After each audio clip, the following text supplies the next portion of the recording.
Glorificado seja Deus por mais um dia que Ele nos concede. Glorificado seja Deus pela vida e pela salvação. Glorificado seja Deus por tudo que fora criado. Hoje nós vamos meditar um pouco sobre a criação. Mais precisamente, vamos conversar um pouquinho sobre o livro de Gênesis. Quando você olha para o livro de Gênesis, você que é curioso, você que gosta de ler a Bíblia é fazer algo que agrada a Deus, pois lá em o Salmo 1, verso 2, o Senhor nos ordena a meditar na sua palavra de dia e de noite, para que tudo nos vá bem. Essa é uma chamada de Deus para nós. Chamada essa que ele não diz só lá no livro dos Salmos 1, verso 2, mas uma chamada que ele faz para nós, como diz o Salmo, conforme já citei, e vou fazer a leitura desse Salmo para nós, mas a meditação não está só presa ao livro dos Salmos, mas a questão de nós conhecermos um pouco da palavra. Olha aqui no Salmo 1, que se encontra no primeiro livro dos Salmos, uma vez que o livro dos Salmos é dividido em 5 livros. O primeiro Salmo ele tem por título os justos e os ímpios. E nesse texto, que é composto de 6 versículos, diz assim: Bem-aventurado o homem que não anda no conselho dos ímpios, não se detém no caminho dos pecadores, nem se assenta na roda dos escarnecedores. Antes, o seu prazer está na lei do Senhor, e na sua lei medita de dia e de noite. Ele é como árvore plantada junto à corrente de águas, que no devido tempo dá o seu fruto, e cuja folhagem não murcha, e tudo quanto ele faz será bem sucedido. Os ímpios não são assim, são porém como a palha que o vento dispersa. Por isso, os perversos não prevalecerão no juízo, nem os pecadores na congregação dos justos, pois o Senhor conhece o caminho dos justos, mas o caminho dos ímpios perecerá. A nossa reflexão para este dia, esta semana, para o contexto do fechamento do mês de janeiro, está em meditar na palavra do Senhor. E nós vimos no texto lido, ou seja, no Salmo 1, o Senhor nos convocando a meditar na sua palavra de dia e de noite, para que tudo nos vá bem. Quando a gente também olha na palavra de Deus, também em Josué, no capítulo 1, nos versos de 1 a 9 do livro de Josué, nós também vamos contemplar o Senhor convocando a nós, os humanos, a meditar na sua palavra de dia e de noite. Agora eu vou ler Josué 1, os versos de 1 a 9, que relata assim: Sucedeu, depois da morte de Moisés, servo do Senhor, que este falou a Josué, filho de Nun, servidor de Moisés, dizendo: Moisés, meu servo, é morto. Dispõe-te agora, passa este Jordão, tu e todo este povo, a terra que eu dou aos filhos de Israel. Todo lugar que pisar a planta do vosso pé, vos tenho dado, como eu prometi a Moisés. Desde o deserto e o Líbano, até o grande rio, o rio Eufrates, toda a terra dos heteus, e até ao mar grande, para o poente do sol, será o vosso limite. Ninguém te poderá resistir todos os dias da tua vida. Como fui com Moisés, assim serei contigo. Não te deixarei, nem te desampararei. Ser forte e corajoso, porque tu farás este povo herdar a terra, que sob juramento prometi dar a seus pais. Então somente ser forte e muito corajoso, para teres o cuidado de fazer segundo toda a lei que meu servo Moisés te ordenou. Dela não te desvies, nem para a direita, nem para a esquerda, para que sejas bem sucedido, por onde quer que andares. Não cesse de falar deste livro da lei, antes medita nele dia e noite, para que tenhas cuidado de fazer segundo tudo quanto nele está escrito. Então farás prosperar o teu caminho e serás bem sucedido. Não te mandei eu? Ser forte e corajoso, não temas nem te espantes, porque o Senhor teu Deus é contigo por onde quer que andares. A leitura desses 2 textos é exatamente para nos chamar a atenção que o Senhor nos convoca a conhecer as Sagradas Escrituras, pois no Salmo 1, verso 2, o Senhor nos convoca a meditar na palavra de dia e de noite. Aqui em Josué, ele também nos convoca, no verso 8, a meditar de dia e de noite, para que tenhas cuidado de fazer segundo tudo quanto ele, Deus, tem instruído o seu povo a conhecer a sua palavra. E é dentro desse contexto que nós vamos falar um pouquinho sobre o livro de Gênesis. O livro de Gênesis, que é o primeiro livro das Sagradas Escrituras, que é o primeiro da lei do Senhor, ou a lei de Moisés, ou o primeiro livro dos escritos de Moisés. Vou fazer uma colocação introdutória sobre ele, que se encontra na Bíblia de Estudo de Genebra, que é a seguinte colocação a respeito do livro de Gênesis. Visão geral: o autor do livro, Moisés. O propósito do livro é ensinar aos israelitas o propósito de Deus para eles, como uma nação, tendo como pano de fundo o início da história do mundo e a vida de seus patriarcas. É um livro escrito entre 1446 a.C., entre 1446 a 1406, ou seja, um período de 40 anos. As verdades fundamentais que você encontrará neste livro ao ler são as seguintes, segundo a Bíblia de Genebra. Embora o pecado tenha ocorrido, o mundo ideal que o Deus de Israel tinha criado, a redenção viria por meio do povo escolhido por ele. Outra verdade fundamental que você encontra no livro são as vidas de Abraão, de Isaac e de Jacó, que fornecem muitos vislumbres da natureza da aliança de Deus com o seu povo, bem como das esperanças deles quanto ao futuro. E fecha o livro falando a respeito da vida de José e a de seus irmãos, que revelam como o povo de Deus deve se relacionar entre si e com o mundo. Essas são as verdades fundamentais encontradas neste livro, de acordo com a Bíblia de Estudo de Genebra. Já na Bíblia de visual com infográficos, ela traz uma conotação interessante a respeito do livro de Gênesis, que são ideias centrais em Gênesis. Aí você pode até fazer a indagação, por que você leu o Salmo, que foi o número 1, leu Josué, capítulo 1, versos de 1 a 9, e em vez de falar de Josué, ou falar do livro dos Salmos, você está falando de Gênesis. É porque em Gênesis você vai encontrar, nos capítulos 1 e 2, a descrição da criação e da formação da família. E é em Gênesis que você também vai encontrar a descrição a respeito da queda, mas também vai encontrar a descrição a respeito do dilúvio, da Torre de Babel, depois o chamado de Abrão e a mudança do nome de Abrão para Abraão, a descrição a respeito dele ser pai da grande nação e nele ser bendita todas as famílias da terra, independente de ser judeus ou gentios. O Senhor faz a promessa que nele seriam benditas todas as famílias da terra, o que você pode contemplar quando você lê em Gênesis capítulo 1, verso 3, versículo esse que eu vou ler para que você possa guardar na memória. Pois o Senhor chama a atenção não só para judeus, nem só para gentios, mas para todos. Pois nos versos de Gênesis 12, verso 3, você vai contemplar o 1 e o 2, e é um contexto em que você tem a chamada de Abrão, e Deus lhe faz promessas, que são os versos de 1 a 9, eu vou ler os versos de 1 a 3, que diz: ora, disse o Senhor a Abrão, sai da tua terra, da tua parentela e da casa de teu pai, e vai para a terra que te mostrarei. De ti farei uma grande nação, e te abençoarei, e te engrandecerei o nome, ser tu uma bênção. Abençoarei os que te abençoarem, e amaldiçoarei os que te amaldiçoarem. Em ti serão benditas todas as famílias da terra. Então, é considerando a criação, é considerando a convocação que Deus faz a Abrão, e considerando esta colocação que nele seriam benditas todas as famílias da terra, que nos chama a atenção a refletirmos um pouco sobre o primeiro livro da Bíblia. Porque é no primeiro livro da Bíblia que nós vamos contemplar o quê? Nele nós vamos contemplar a criação da luz, a criação que é no primeiro dia, a criação da água e céu, no segundo dia, no terceiro dia a criação das plantas, no quarto dia a criação do sol e da lua, no quinto dia peixes e pássaros, no sexto dia animais e pessoas. E é dentro de todo esse contexto que nós vamos contemplar o poder, a sabedoria e o senso de ordem de Deus, que são revelados nos paralelos entre os dias. O que acontece no dia 1, por exemplo, e no dia 3, o que acontece no dia 4 e no dia 6. Mas em todo esse contexto, nós vamos contemplar, como citei lá o texto de Gênesis 12, a questão do chamado de Abrão e a promessa que Deus faz a ele, dizendo que nele seriam benditas todas as famílias da terra. Aí você vai contemplar em Gênesis não só a história de Abrão, mas que passa a ser chamado de Abraão, a partir do capítulo 17 de Gênesis. Você vai contemplar a história de Isaac, você vai contemplar a história de Jacó, e em Jacó as 12 tribos de Israel, que são os 12 filhos de Jacó, e a ênfase é a história de um dos filhos de Jacó, que é a história de José. E nesse contexto você vai ter aí toda a composição de Gênesis. Então, quando a gente lê o livro de Gênesis, a gente vai ter um pouco da compreensão de todas as coisas.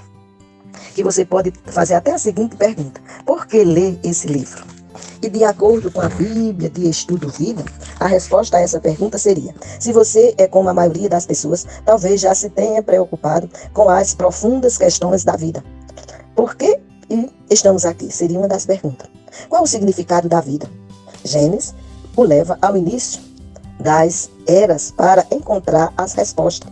Esse livro fala sobre muitos começos, as primeiras plantas e os primeiros animais, o primeiro homem e a primeira mulher, o primeiro pecado, o primeiro anúncio da salvação de Deus.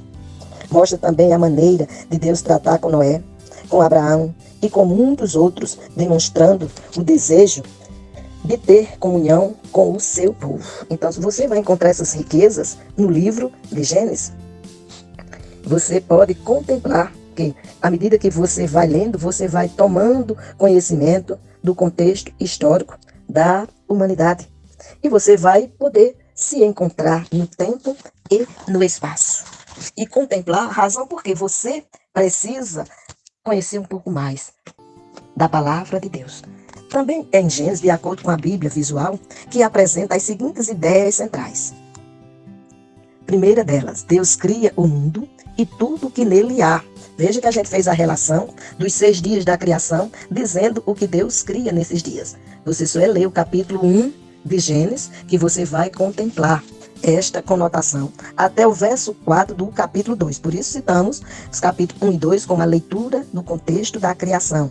Depois você vai contemplar a partir do verso 5 a descrição a respeito do Jardim do Éden. Você vai encontrar no capítulo 2, no verso 18, a construção do casamento, quando o texto diz: o Senhor disse, não é bom que o homem viva sozinho. Vou fazer para ele alguém que o ajude, como se fosse a sua outra metade. Ou seja, far-lhe-ei uma adjuntora.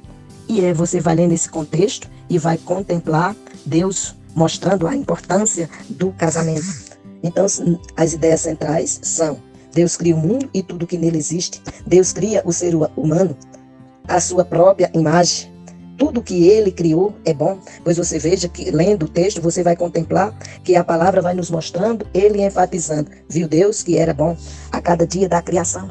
E no último dia ele diz: e viu Deus que tudo era muito bom. Outra ideia central desse livro é: o pecado entra no mundo por meio de um só homem, a saber, Adão.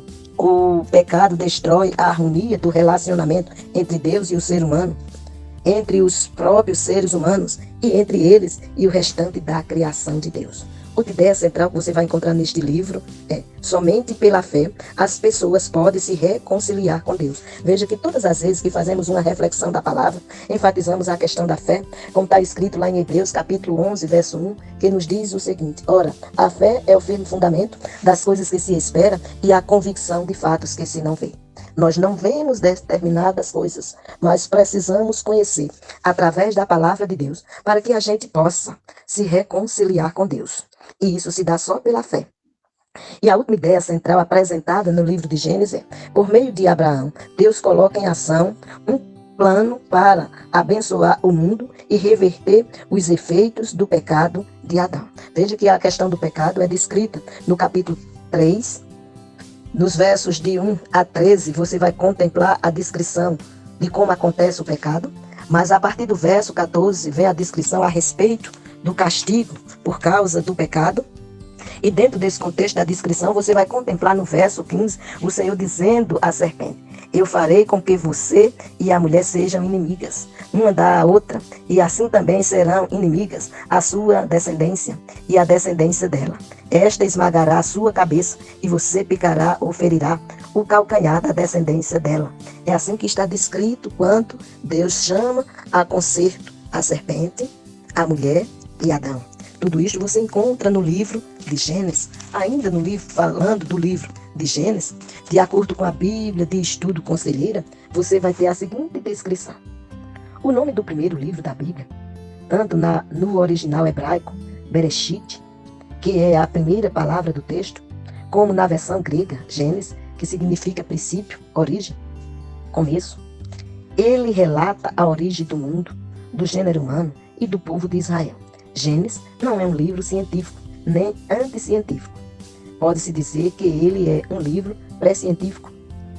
O livro que abre as Escrituras nos traz a revelação de Deus, o Eterno, criando a totalidade do existente, do visível e do invisível.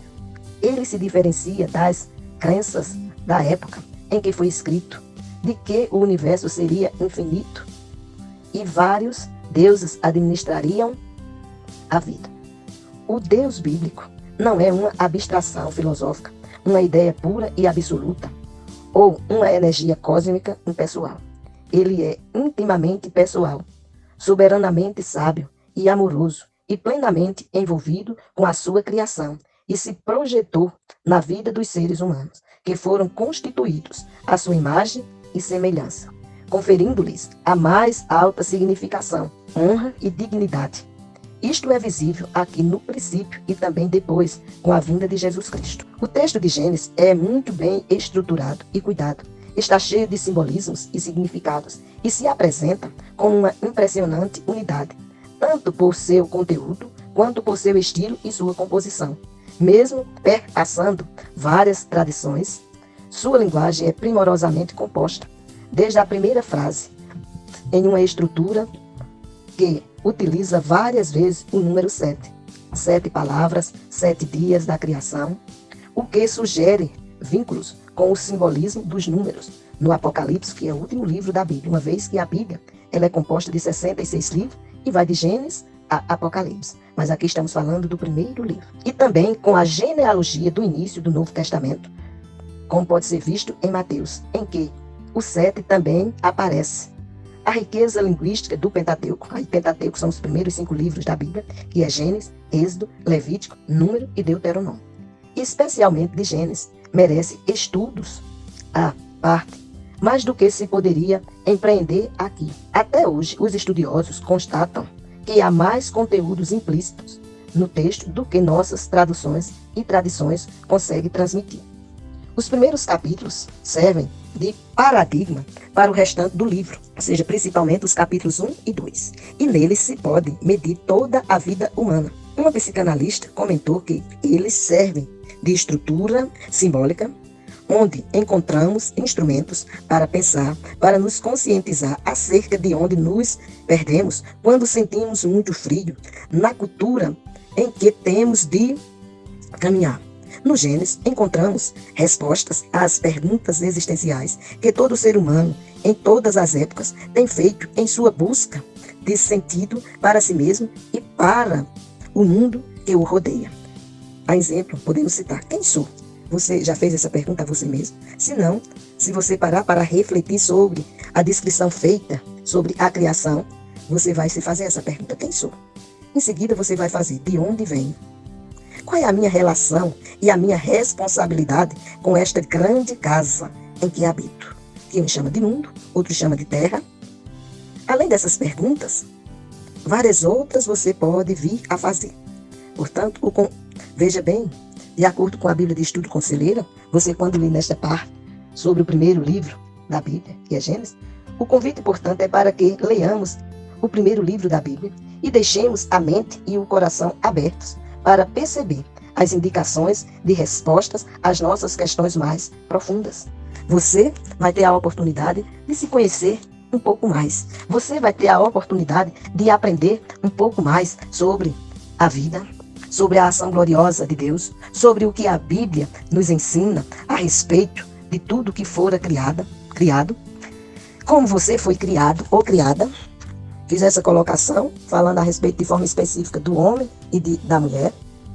E que nós precisamos, como disse na primeira leitura que fiz, que foi a do Salmo 1, verso 2, que o Senhor chama-nos a atenção a meditar nesta palavra, que é a Bíblia, não só o livro de Gênesis, mas a Bíblia, que apresenta sua composição nos 66 livros, que vai de Gênesis a Apocalipse, sendo de Gênesis a Malaquias, o Antigo Testamento, de Mateus a Apocalipse, o Novo Testamento. Nessa primeira parte você tem uma composição de 39 livros, na segunda parte de 27 livros, mas veja, li também o texto em Josué, capítulo 1, versos de 1 a 9, mas no verso 8 o Senhor chama a atenção a Josué para meditar na palavra de dia e de noite. E esse convite não está só para Josué, mas está para todos nós, meditarmos na palavra de dia e de noite, para sermos bem-sucedidos. E é diante desse contexto que te convidei, ou continuo te convidando, a você conhecer o livro de Gênesis, meditar um pouco neste livro, e a partir dele você tendo a oportunidade de ir conhecendo mais e mais sobre o Deus Criador, sobre a sua existência e a importância que ele dá à sua imagem e semelhança. E aí você contemplou nessa breve reflexão que estamos aqui encerrando a pergunta quem sou, a pergunta por que estamos aqui. Você pode se indagar a respeito qual o significado da vida, e todas essas perguntas que são apresentadas nessa reflexão, você encontrar respostas para a glória de Deus e a edificação da sua vida no livro de Gênesis. Que Deus te abençoe e que te dê uma semana de vitória, de paz, de alegria e de gozo no teu coração.